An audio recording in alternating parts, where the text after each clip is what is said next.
Ciao a tutti, siamo a Napoli al ristorante Zia Teresa. Io sono Carmela Abate, sono qui con i nostri amici di Italia Squisita ai piedi del Castel dell'Ovo nella baia di Santa Lucia. Siamo qui per presentarvi la mia parmigiana di melenzane, quella tradizionale. Gli ingredienti della mia parmigiana di melenzane sono l'ottimo ragù che faccio anche il giorno prima magari, la provola, il fior di latte, il parmigiano reggiano, un bel ciuffo di basilico e naturalmente la melenzana.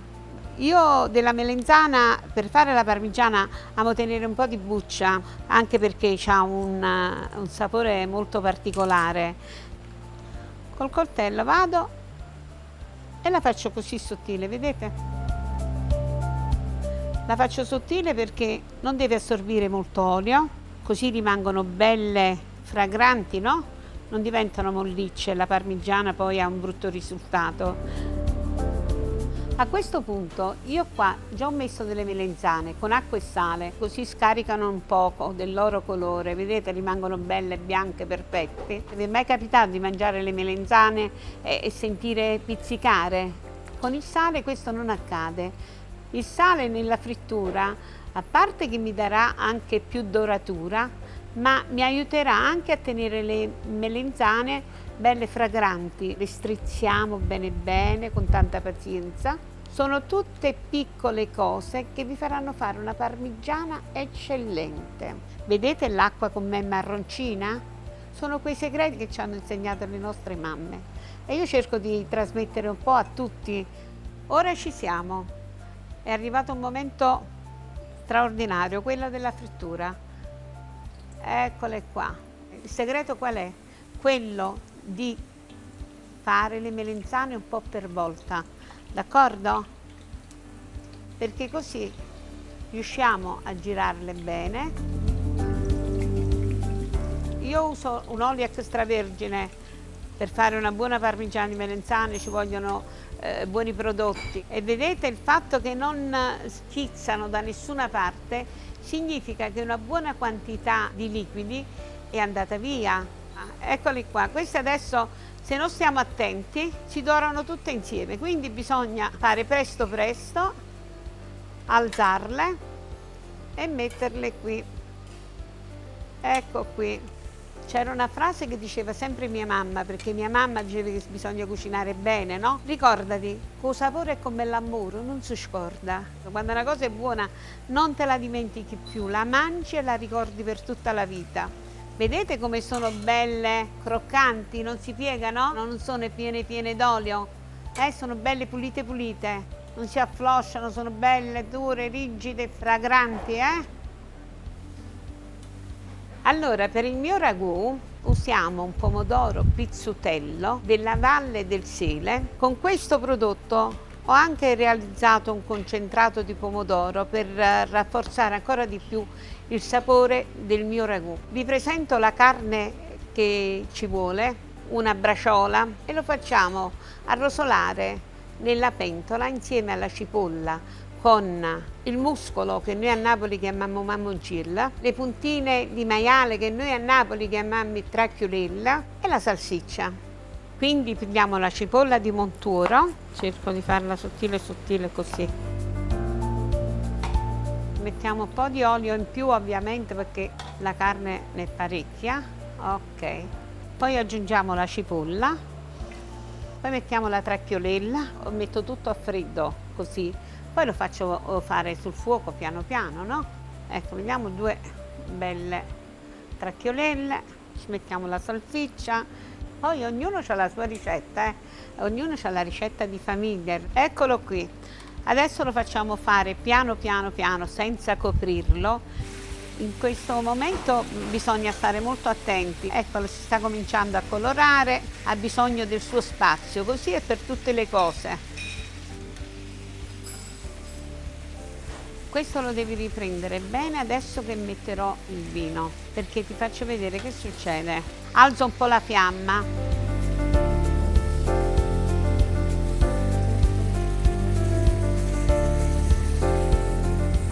Ecco qua. Adesso che evapora il vinello, diventa una cremina tutto. Questo è venuto benissimo, io lo vedo da questo colore dorato. Adesso lo lasciamo evaporare ancora un po', poi andiamo col nostro pizzutello.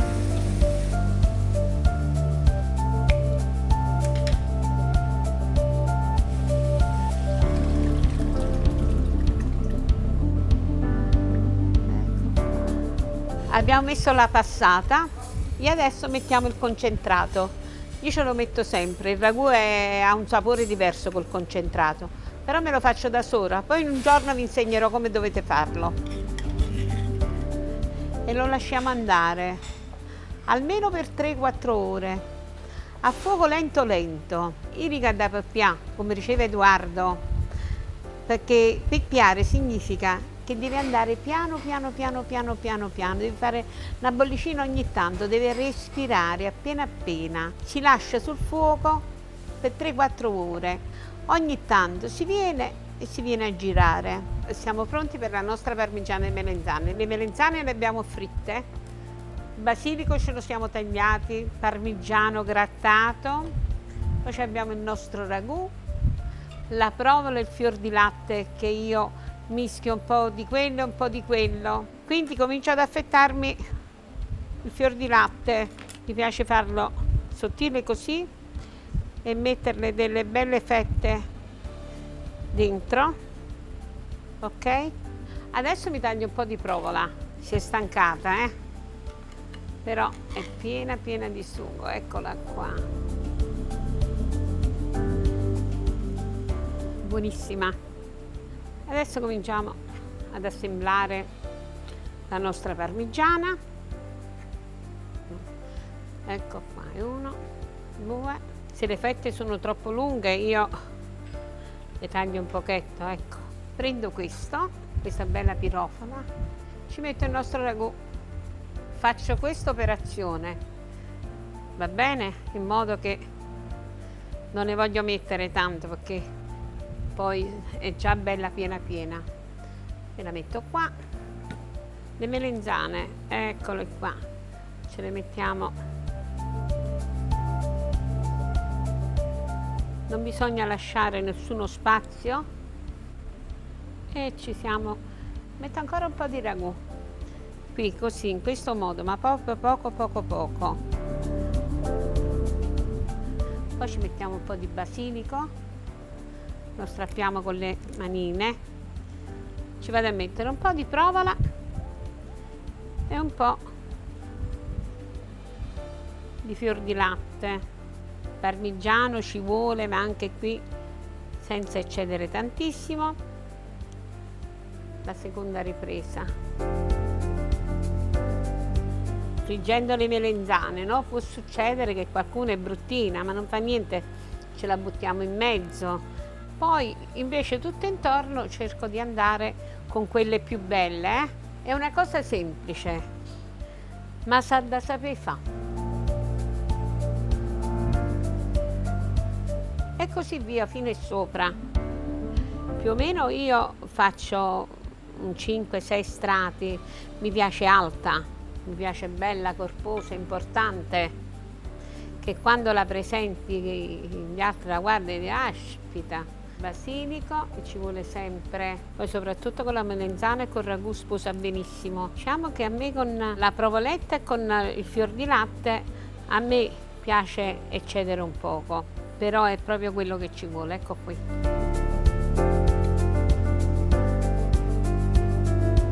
Bene, questo è uno dei miei piatti preferiti. Io parto da un concetto che ogni piatto che si deve fare deve essere speciale. Ma la parmigiana, lasciatemelo dire, è una cosa sacra, sa da sapere fa, deve essere fatta bene, nel modo più assoluto, e questi sono gli ingredienti, questo è il sugo ideale, quello del ragù. Adesso siamo arrivati all'ultimo strato, quindi lo dobbiamo fare bellissimo, dobbiamo chiudere alla grande, le fette di melenzane, quelle più belle, quelle più larghe, quelle perfette, vanno messe sopra. Il ragù deve essere messo bene in ogni punto e deve essere anche un po' più abbondante alla fine. Il basilico lo metto questa volta, lo mettiamo sotto perché così nel forno non si brucia.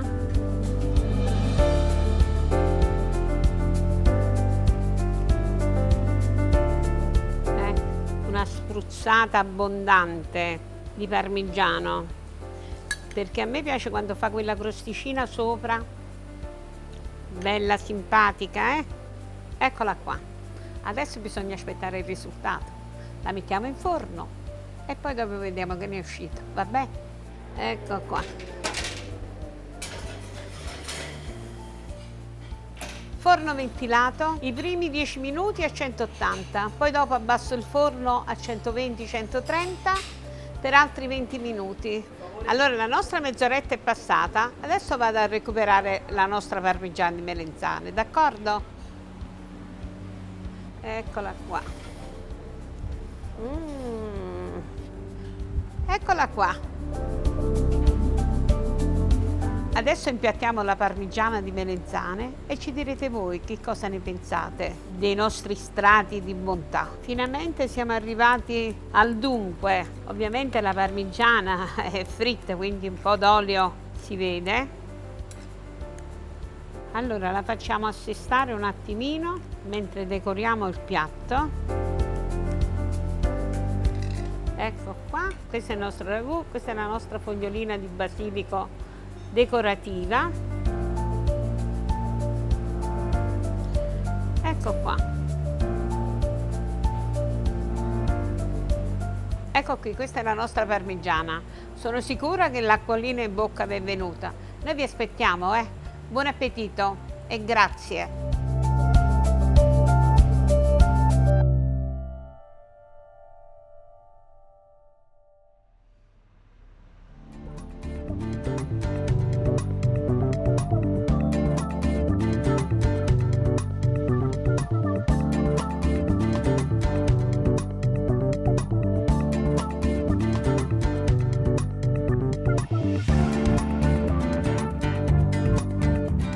Ciao, sono Angelo Sabatelli e mi trovo qui a Putignano nel mio ristorante e oggi ci cimenteremo con uno dei mostri sacri della cucina regionale italiana, la parmigiana di melanzane. La parmigiana di melanzane di solito è molto ricca, io ho ottenuto tutti gli ingredienti della tradizione cercando di alleggerirla e renderla ancora gustosa come la classica. Come ingredienti abbiamo le melanzane, poi abbiamo dell'olio extravergine, della salsa di soia e dell'olio di semi per friggere. Prendiamo le melanzane e le peliamo e alcuni lasciano anche un po' di buccia attaccata alla polpa, io preferisco toglierla del tutto. Come vedete le melanzane io le lascio intere, una volta pelate poi vado direttamente in frittura in olio di semi. Portare l'olio a 180 e friggere le melanzane in modo che si abbia una bella copertura, una bella doratura, questo proteggerà la polpa interna. Fate attenzione a girarle in continuazione affinché il colore sia uniforme, altrimenti si potrà avere una parte più scura e una parte più chiara ed è importante farla uniforme. Quando sono ben dorate le scoliamo su carta assorbente e le asciughiamo un po'. Dopodiché le posiamo su una teglia, le buchiamo con un ago affinché durante la cottura il vapore fuoriesca e le melanzane rimangono bianche all'interno. Mi raccomando, bucate le melanzane, altrimenti potrebbero sia scoppiare, ma soprattutto al momento che la cottura è terminata potrebbero annerire all'interno, dunque far uscire il vapore è molto importante. Dopodiché prendiamo una bacinella, emulsioniamo la salsa di soia con l'olio extravergine di oliva. Irroriamo le melanzane, con questa emulsione praticamente la melanzana si cuocerà e si insaporirà. Abbiamo usato la soia perché è un sale complesso, non è un sale semplice. Potevo anche farlo con il sale normale, ma non sarebbe stata la stessa cosa, non avrebbe avuto quella sfumatura che dà quel tocco diverso al gusto. E le inforniamo a 180 per 10 minuti, dopodiché ripeteremo la stessa operazione. Irroriamo ancora con altra salsa di soia extravergine e inforniamo per altri 10 minuti. Il tempo di cottura può variare dai 10 minuti 2 volte ai 10 minuti per 3 volte, dunque il tempo varia in base al prodotto, lo si vede quando lo si tocca, però di regola 10 minuti per 2 volte dovrebbe essere più che sufficiente. Completata la cottura, le tiriamo dal forno, gli poggiamo una teglia sopra. con un leggero peso per estrarre un po' di succhi che rimangono dall'interno e per dare una forma un po' più omogenea e compatta. Fate attenzione a non pressare troppo velocemente, il peso deve essere moderato e deve andare da solo, perché se pressate voi con la forza, praticamente la melanzana si spaccherà. Il segreto è di lasciarlo leggermente piano piano, senza forzatura. Così si avrà una melanzana bella liscia, dello stesso spessore e compatta, senza liquidi aggiunti. Lasciate raffreddare a temperatura ambiente, dopodiché impellicolate e mettete in frigo per una notte. Il giorno dopo versate il liquido in un pentolino, eliminate l'olio e dal liquido che ne ricavate, che sarà un po' di salsa di soia e un po' di acqua di melanzane, portate a bollore e legate con un piccolo quantitativo di maizena. Così si avrà una glassa liscia che poi userete per insaporire la melanzana nel secondo tempo. Per la crema di pomodoro gli ingredienti sono i seguenti: datterino in acqua naturale, sale, zucchero, origano e olio extravergine. Prendiamo i datterini, li peliamo, così non abbiamo residui di pelle che a volte rimane un po' dura. Li condiamo con sale, zucchero, origano e un filo d'olio. Li mettiamo in teglia e li passiamo in forno a 190 per circa 10 minuti. A questo punto li tiriamo fuori dal forno e li frulliamo. Una volta ottenuta la crema, la conserviamo al caldo. Adesso passiamo alla crema di parmigiano. Gli ingredienti sono parmigiano grattugiato, panna, albume. Mettiamo il parmigiano nel bicchiere del frullatore e riscaldiamo la panna. Appena inizia a bollire, la versiamo sul parmigiano, frulliamo fino a quando è ben fine, facciamo intiepidire e aggiungiamo l'albume. A questo punto lo passiamo al setaccio direttamente in un sifone. Casomai non avete il sifone, far bollire la panna, aggiungere il parmigiano e usarla come salsa. Caricare il sifone con 2 cariche di gas e metterlo a 60 gradi in acqua. Adesso andiamo a completare il piatto. Trascorse le 12 ore, prendiamo la melanzana dal frigo e la tagliamo in un rettangolo. Ricavato il rettangolo, lo posiamo su carta da forno in teglia e lo glassiamo con la salsa che abbiamo ricavato, facendo bollire e legare la salsa di soia e il succo di melanzana. Lo passiamo in forno a 180 per 10 minuti. Tiriamo fuori la melanzana e la riglassiamo per una seconda volta e la mettiamo di nuovo in forno per altri 10 minuti. Lo facciamo ancora per una terza volta, dopodiché siamo pronti per impiattarlo.